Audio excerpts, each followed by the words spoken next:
Hello friends, मैं M A हक आपके साथ फिर से उपस्थित हूँ सिविल सर्विसेज एग्ज़ामिनेशन के 3 फेज़ के पैटर्न को लेकर के। मैंने पिछले वीडियो में आपको बताया था कि पीटी के लिए किस प्रकार का एग्ज़ामिनेशन के सिलेबस हैं, कितने कट ऑफ होते हैं, इसलिए आप मेरे पिछले वीडियो को देखें।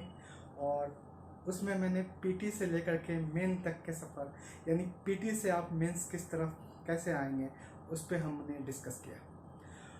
फ्रेंड्स, मैं एम ए हक सेंट्रल यूनिवर्सिटी दिल्ली IIPA में एसोसिएट होने के साथ साथ मैं पिछले 12 वर्षों से दिल्ली के टॉप मोस्ट कोचिंग इंस्टीट्यूट्स में public administration, ethics, internal security and governance के पोर्शन को पढ़ाता आ रहा। वर्तमान समय में कोरोना काल में जब लोग अपने घर पे रह करके अपने आप को सुरक्षित रख रहे हैं, तो ऐसे स्थिति में हमारा ये दायित्व है कि हम आपको घर पे रखते हुए, आपको अपने घर पे रहते हुए एक उच्च स्तरीय क्वालिटी बेस्ड एजुकेशन उपलब्ध कराएं। इसी उद्देश्य को पूरा करने के लिए हमने हक स्टडी सर्किल का निर्माण किया और हॉक स्टडी सर्किल का निर्माण किया, और इसमें हमारे दिल्ली के टॉप मोस्ट फैकल्टी जो है वो एसोसिएट है, अपने अपने विषय के विशेषज्ञ हैं, और वो सभी सेंट्रल यूनिवर्सिटी दिल्ली में भी गेस्ट फैकल्टी के रूप में एसोसिएट हैं। तो हमारा एक ऐसा टीम है जो कि well experienced and well recognised team है। मैं भी स्वयं उसमें से एक सम्मिलित हूँ। तो आइए जुड़िए हमारे साथ और हमारे एक्सपीरियंस और आपके मेहनत दोनों मिलकर के एक नया इतिहास रचेगा। आइए हम यहाँ बात करते हैं मेन के बारे में, मेन एग्जामिनेशन के बारे में। सिविल सर्विसेज के मेन एग्जामिनेशन की जब हम बात करते हैं तो मेन एग्जामिनेशन जो है वो सब्जेक्टिव इन नेचर होता है, यानी उसमें आपको लिखना होता है, राइटिंग स्किल चेक होती है, पैसेज में लिखना होता है। ओके फ्रेंड्स, इस एग्जामिनेशन की जो शुरुआत होती है वो 2 विषय से होती है, एक इंग्लिश और दूसरा हिंदी, और ये दोनों विषय क्वालिफाई इन नेचर होते हैं, यानी इसके मार्क्स आपके ऐड नहीं होंगे, लेकिन एक निर्धारित मार्क्स को आपको लाना होगा और उसके बाद आप पास करते हैं। इन जनरल ये दोनों पेपर जिसमें 300 मार्क्स के हैं, अगर आप 30% मार्क्स दोनों में अलग अलग ले आते हैं तो आप इस एग्जामिनेशन के जो क्वालिफाई पेपर है उसमें क्वालिफाई हो जाते हैं।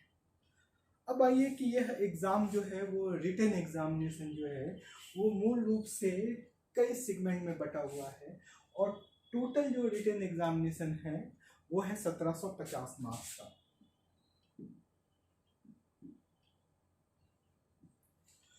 इसमें हर पेपर, चाहे वो जितने भी पेपर होंगे, वो सारे के सारे पेपर्स में आपको 3 घंटे का समय होगा। सबसे पहले आप जाएंगे ऐसे में निबंध आपका पेपर स्टार्ट होगा यहाँ से, और ये निबंध का पेपर 250 मार्क्स के होते हैं। इसमें 2 निबंध लिखना होता है, ग्रुप ए से एक निबंध, ग्रुप बी से एक निबंध, यानी कि एक निबंध आपके 125 मार्क्स के होते हैं। तो 2 निबंध यहाँ पर लिखने होते हैं। इन जनरल एक निबंध आप 1800 से 1000 वर्ड्स में लिखते हैं, तो ऐसे कंडीशंस में आप 2 निबंध जो है लगभग 2000 वर्ड्स में लिखते हैं। इसके बाद आपका स्टार्ट होता है general studies paper first. General studies paper first 250 marks के होते हैं, 3 घंटे का टाइम है। जैसे अभी हमने बताया कि मेन का एग्जामिनेशन जितना भी होगा वो सब में आपके जो आवर्स डिवाइडेड हैं वो 3 आवर्स एक पेपर के लिए। जनरल स्टडीज पेपर फर्स्ट में जो 250 मार्क्स के हैं उसमें आपको बेसिकली 3 सब्जेक्ट होते हैं। उसमें होता है हिस्ट्री जब यहाँ पढ़ते हैं तो इंडियन हिस्ट्री भी पढ़ते हैं और साथ ही साथ वर्ल्ड हिस्ट्री भी पढ़ते हैं। तो यहाँ पर आपको Indian and world both history को पढ़ना होगा। दूसरी बात, दूसरा जो इसमें आता है वो आता है ज्योग्राफी। ओके, और ज्योग्राफी में हम लोग यहाँ पर ज़्यादातर इंडियन ज्योग्राफी को फॉलो करते हैं। इंडियन ज्योग्राफी से ही क्वेश्चंस आते हैं, पर इन ज्योग्राफी में आते हैं। तीसरा हमारा जो इश्यूज होते हैं, इशू बेस्ड कुछ क्वेश्चंस होते हैं। क्या क्या इशू हो सकते हैं, जैसे सोशल इश्यूज हो सकते हैं कि सोसाइटी में किस प्रकार से अलग अलग लोगों की समस्या है, कौन कौन से लोग हो सकते हैं, अनाथ हो सकते हैं, वृद्ध हो सकते हैं, डिसेबल्ड हो सकते हैं, महिलाएं, बच्चे, इन सब को लेकर के यहाँ पर क्वेश्चंस होते हैं। अगला पेपर आता है जीएस पेपर 2। इसमें भी 250 मार्क्स है, और ये जो पेपर होता है इसमें हम लोग ज़्यादातर फॉलो करते हैं पॉलिटी एंड गवर्नेंस, यानी शासन व्यवस्था किस प्रकार से चलते हैं, ये इस पेपर में डिस्कस किया जाता है। पॉलिटी एंड गवर्नेंस से लगभग 200 मार्क्स के क्वेश्चंस होते हैं, और इसके साथ साथ इसमें एक पेपर और होता है जिसको हम लोग कहते हैं आईआर। आईआर का मतलब होता है इंटरनेशनल रिलेशन। 50 नंबर के क्वेश्चंस आईआर से पूछे जाते हैं, और इस प्रकार से जीएस पेपर 2 जो है वो होते हैं। अब आइए कि जीएस पेपर 3। जीएस पेपर 3 भी 250 मार्क्स के हैं, और इसमें भी आपको 3 घंटे का समय दिया जाता है। लेकिन एक बात मैं आपको वो जीएस पेपर 3 के पूरे सेगमेंट बताने से पहले एक बार आपको मैं बता देना चाहता हूँ कि इन तीनों जीएस में से सबसे ज़्यादा सब्जेक्ट को, सबसे ज़्यादा टॉपिक्स को इन्वॉल्व किया गया है जीएस पेपर 3 में। जीएस पेपर 3 में क्या क्या चीज़ें आपको पढ़ना है, इकोनॉमी विथ इंटरनेशनल अफेयर्स के साथ पढ़ना है, नंबर 1। नंबर दूसरा, इकोलॉजी बायोडाइवर्सिटी को पढ़ना है, इन्वायरमेंट, इकोलॉजी, बायोडाइवर्सिटी को पढ़ना है। तीसरा आपको पढ़ना है science and technology. Science and technology general science नहीं है, बल्कि इसमें क्या क्या टेक्नोलॉजी यूज़ होता है उसको हम पढ़ते हैं। जैसे फॉर एग्जांपल स्पेस की क्या टेक्नोलॉजी है, न्यूक्लियर बॉम्ब की क्या टेक्नोलॉजी है, न्यूक्लियर फ्यूल की क्या टेक्नोलॉजी है, ये सारी चीज़ें हम इसमें डिस्कस करते हैं।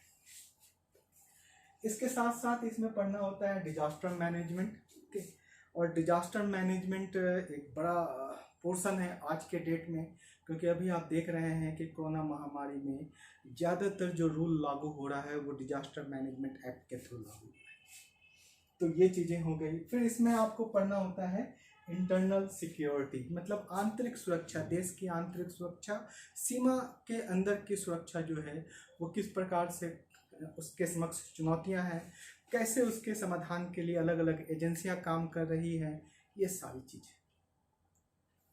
तो जीएस पेपर 3 जो है वो थोड़ा आप कह सकते हैं कि सारे जीएस में से सबसे ज़्यादा वास्ट पेपर होता है। और अब हम आपसे बात कर रहे हैं जीएस पेपर 4। जीएस पेपर 4 जो है वो इथिक्स, इंटीग्रिटी, एप्टीट्यूड होता है, और ये 250 मार्क्स के होते हैं।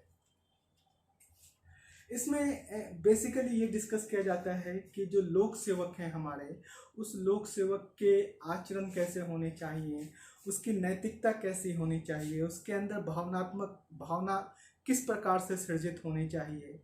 अगर वो कभी अलग अलग दुविधा में, समस्या में फंस गया हो तो कैसे उसको जो है अच्छे मार्गदर्शक या बहुत अच्छे जो लीडरशिप हैं उनके माध्यम से वो कैसे जो है अपना मार्ग प्राप्त करें। इसीलिए हम लोग यहाँ पर कुछ थिंकर्स को पढ़ते हैं, कुछ मार्गदर्शक को पढ़ते हैं, जैसे स्वामी विवेकानंद, जैसे डॉक्टर एपीजे कलाम, जैसे महात्मा गांधी, इस तरह के अशोक, इस तरह के जो हमारे लीडर हैं उनके बारे में हम पढ़ते हैं, ताकि आपको कभी भी अगर समस्या हो तो इनके माध्यम से आप, इनके द्वारा दिए गए ज्ञान के माध्यम से आप आगे बढ़ सकते हैं। जीएस पेपर 4 एक अलग तरह का पेपर के रूप में इसको बनाया गया है, और इसमें बेसिकली क्या होता है कि 2 पार्ट होते हैं, एक थ्योरी का पार्ट होता है और दूसरा केस स्टडी का पार्ट होता है। थ्योरी में भी लगभग 120 नंबर के क्वेश्चंस आते हैं, जैसे 250 है तो 120 नंबर के क्वेश्चन थ्योरी में आएंगे, और 130 नंबर के क्वेश्चंस जो है केस स्टडी में आएंगे। तो ये एक ऐसा पेपर है जिसमें आप एक पंथ दो कार्य करते हैं। मैं इस पूरे पेपर को पढ़ाता हूँ, और मैं आपको यहाँ पे एश्योर करता हूँ कि जो भी हमारे पुराने स्टूडेंट्स हैं आप उनसे भी पूछ सकते हैं कि सबसे आसान उन्हें एग्जामिनेशन में यही पेपर लगता है। तो फ्रेंड्स, ये है जीएस पेपर, मेंस के जीएस पेपर।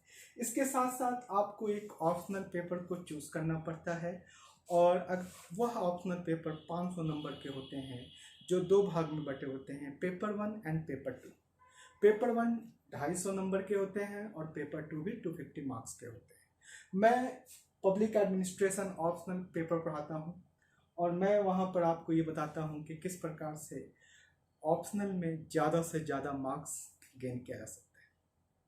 ऑप्शनल में और जीएस में एक डिफरेंस ये होता है फ्रेंड्स, जो जानना बहुत ज़रूरी है, कि यहाँ से लेकर के यहाँ तक आपको हर क्वेश्चंस को अटेम्प्ट करना है। जीएस के सभी क्वेश्चंस को अटेम्प्ट करना है, किसी में भी आपको रिलैक्स नहीं। लेकिन ऑप्शनल में एक फ़ायदा ये होता है कि ऑप्शनल में आपको 8 क्वेश्चंस होते हैं पेपर 1 में, 8 क्वेश्चंस होते हैं पेपर 2 में। इसमें से आपको सिर्फ 5 क्वेश्चन पेपर 1 में करना होता है, 5 क्वेश्चन पेपर 2 में करना होता है। यानी आपको ये पूरी तरह से फैसिलिटी दी जाती है कि 3 क्वेश्चन आप छोड़ सकते हैं। मैंने आपको पिछले वीडियो में बताया था कि पब्लिक एडमिनिस्ट्रेशन जो है किस प्रकार से जीएस के अन्य समस्त सब्जेक्ट्स में आपको महत्वपूर्ण रोल प्ले करता है। इसके बारे में भी हम संक्षिप्त वीडियो आपको अगले वीडियो में बताएंगे, और साथ ही साथ इंटरव्यू के जो सेशंस होते हैं उसके बारे में भी हम डिस्कस करेंगे। तो आप प्लीज़ हमारे वीडियो को देखिए यूट्यूब पर, उसे लाइक कीजिए, शेयर कीजिए, सब्सक्राइब कीजिए हमारे चैनल्स को, ताकि हम आपके साथ जो भी नए वीडियो लेकर के आएँ वो वीडियो को आप घर पे बैठ करके देख सकते हैं। आपका लगातार स्नेह मेरे साथ जुड़ा हुआ है, मेरा आशीर्वाद आपके साथ हमेशा है, और ये लगातार आगे बने रहेगी। धन्यवाद।